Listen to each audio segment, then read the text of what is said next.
ये आदमी यहाँ पर सोता है और जैसे इसका आँख खुलता है तो पता चलता है यह छत के ऊपर सो रहा है। फिर यह जब सीसीटीवी को चेक करता है तो पता चलता है यह खुद ही सीढ़ी लगाकर ऊपर गया था। और फिर इसके बाद यह आता है और फिर लेट कर यहाँ पर सो जाता है।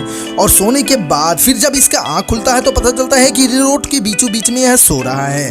और फिर यह आता है घर में और आने के बाद फिर यह यहाँ पर बैठता है और बैठ कर सोचने लगता है कि आखिर मेरे साथ हो क्या रहा है। और फिर यह दरवाजे को बंद करता है और उसके चाबी को बाहर फेंक देता है और फिर सो जाता है। और फिर इसके आँख खुलता है तो पता चलता है कि यह एक जंगल में है। अब यह और हैरान हो जाता है और फिर यह यहाँ पर आता है और आने के बाद यह सोचता है कि ये किसने तोड़ दिया। और फिर यह सीसीटीवी को चेक करता है तो पता चलता है कि यह खुद ही तोड़ा है।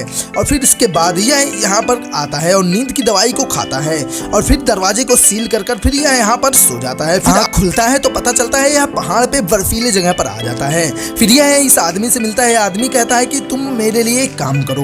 फिर वह उसके बात को नहीं मानता है और फिर यह घर चला आता है। और आने के बाद बाहर जब देखता है तो यहाँ काफी ज्यादा लकड़ियां आकर जुट जाती हैं, जिसे यह सोचने लगता है क्योंकि यह आदमी इससे फरमाया होता है कि तुम्हें एक बड़ी सी नाव बनानी है। फिर यह बहुत सोचने के बाद यह सोचने लगता है कि चलो क्यों ना एक नाव बनाई जाए। और वह आदमी इसको बता देता है और यह आदमी एक बड़ा सा नाव बनाने लगता है। और सभी लोग इसको पागल समझते हैं और उल्टा सीधा बोलते हैं, कहते हैं कि यह आदमी पगला गया है और इतनी बड़ी नाव क्यों बना रहा है। और इस नाव बनाने में यह चिड़िया जानवर सभी मिलकर इसका हेल्प करते हैं। और सभी लोग खड़े होकर यहाँ पर देखते हैं और कहते हैं कि ये नाव बना क्यों रहा है, यह पागल हो गया है। और यह सभी को बुलाता है कि नाव में चले आओ, लेकिन कोई मानता नहीं है। और फिर कुछ टाइम बाद जब बारिश नहीं होती है और तब तक डैम टूट जाता है और टूटने के बाद सभी लोग दौड़ते हुए इस नाव में आ जाते हैं। और आने के बाद फाइनली इस नाव के कारण लोगों की जान बच